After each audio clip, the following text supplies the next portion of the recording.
ডিগবৈ বন সংমণ্ডলৰ মুখ্য কাৰ্যালয়ৰ সন্মুখত 1 ঘণ্টাৰ মানৱ শৃংখল কাৰ্যসূচী ৰূপায়ণ কৰে।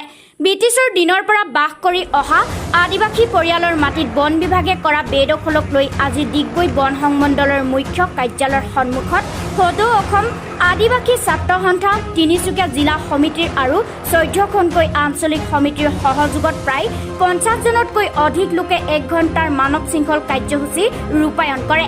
কাৰ্যসূচী সম্পৰ্কত প্ৰতিবাদী দলটোৱে উল্লেখ কৰা অনুযায়ী মাঘেৰিটা সমষ্টিৰ নামটক নতুন লাইনৰ কাষত লাগি থকা 140 বিঘা মাটিত 44 ঘৰ আদিবাসী পৰিয়ালে খেতি-বাৰী আদি কৰি 1951 চনৰ পৰা চৰকাৰক ৰাজহ আদায় দি ভোগ কৰি আছিল যদিও লকডাউনৰ সময়তে বন বিভাগে সমগ্ৰ এলেকাটো পকা পোষ্ট আৰু ফেন্সিঙৰ বেৰা দি গছপুলি ৰুই বন বিভাগে নিজৰ দখললৈ আনে।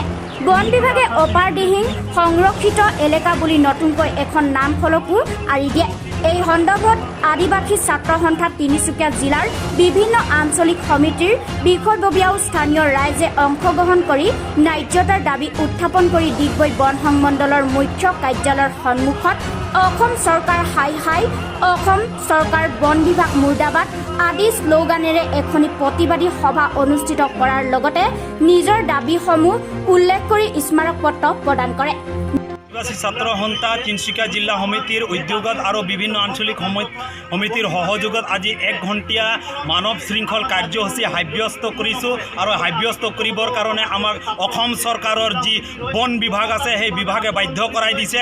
এই কৰোণা ভাইৰাছ যি আতংক বিশ্বজুৰিত চলি আছে তাৰ মাজতো আজি আদিবাসী জনগোষ্ঠীক বাধ্য কৰাইছে ইয়াত আহিবৰ কাৰণে, ওলাই আহিবৰ কাৰণে। তাৰ কাৰণে আমি ধিক্কাৰ দিছোঁ যে আজি বেনাৰত আপোনালোকে দেখিবলৈ পাইছে যে নামটক চাহ বাগিচাৰ অন্তৰ্গত থকা তাত ৰাইজক, স্থানীয় ৰাইজক ব্ৰিটিছ যুগৰ পৰা বসবাস কৰি আছে তেওঁলোকক আজি ষড়যন্ত্ৰমূলকভাৱে তেওঁলোকক তাৰ পৰা আঁতৰাই পেলাই তেওঁলোকৰ ঘৰ দুৱাৰ ভাঙি পেলাই মাটিখিনি দখল কৰি তাৰ বৃক্ষৰোপণ কৰাৰ যি ব্যৱস্থা কৰিছে কোনো নটিছ জাৰি নকৰাকৈ তেওঁলোকে তাত খাজনা দি পেলাই মাটি ভোগ দখল কৰি আছিলে আৰু তাত যি হাতীৰ আৰু বিভিন্ন বন্যপ্ৰাণীৰ লগত সংঘাত হৈ পেলাই সেই অঞ্চলটোক ৰক্ষণাবেক্ষণ দি আছিলে।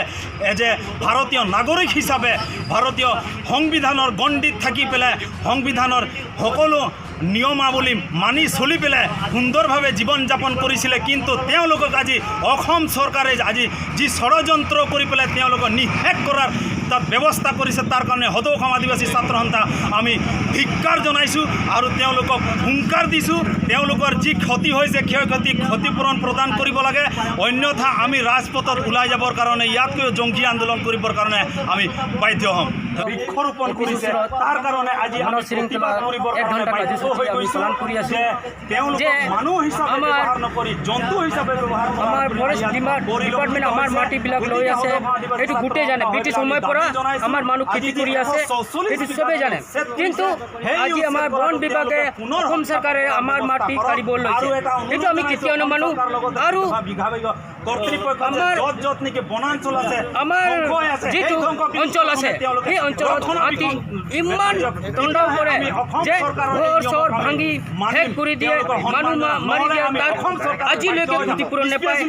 যেনেকৈ ইমান দিন আমি ফৰেষ্ট ডিপাৰ্টমেণ্ট ইয়াৰ ৰেঞ্জাৰ ওচৰত আমি যাওঁ, আমাৰ কিন্তু আসাম চৰকাৰৰ বন বিভাগ আমি উকিয়াই দিব বিচাৰিছোঁ যে সেই মাটিবিলাক আমাৰ মানুহ পাব লাগে, নহ'লে আমি ৰাস্তা পদূলিত ওলাবৰ কাৰণে আমাক বাধ্য কৰিব নালাগে, নহ'লে আমি ইয়াৰ পৰা আমি জংগী আন্দোলন কৰি ৰাস্তা পদূলিত আমি ওলাই তিনিচুকীয়া জিলা সমিতিৰ উদ্যোগত আৰু তিনিচুকীয়া জিলা সমিতিৰ 14খন আঞ্চলিক সমিতিৰ সহযোগত আজি আমি ডিগবৈ বন সংমণ্ডলৰ মুখ্য কাৰ্যালয়ত 1 ঘণ্টীয়া মানৱ শৃংখল কাৰ্যসূচী গ্ৰহণ কৰিছোঁ।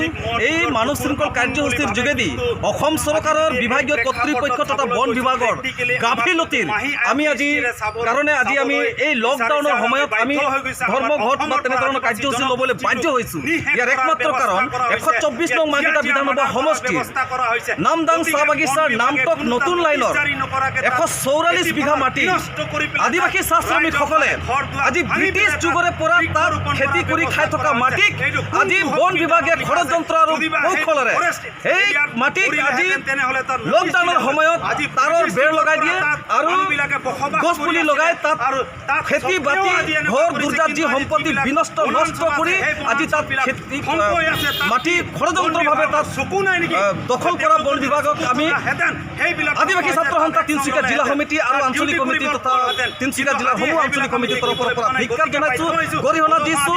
কাৰণ আদিবাসীসকল অসমৰ একেবাৰে নিৰীহ নিপীড় সহজ সৰল বুলি এই সুযোগটো লৈ আজি যি ষড়যন্ত্ৰভাৱে কৌশলভাৱে বন বিভাগে এনেধৰণৰ উপদ্ৰৱ কৰিছে তাক কিন্তু আমি কেতিয়াও সহ্য কৰিব নাথাকোঁ।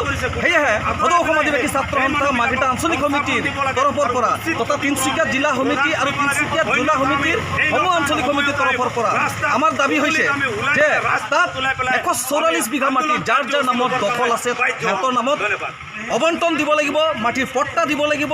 লগতে যিমান ক্ষতিপূৰণ হৈছে যিমান ক্ষতি হৈছে সা সম্পত্তি ঘৰ দৰ্জা খেতি বাৰী সম্পূৰ্ণ ক্ষতিপূৰণ দিব লাগিব।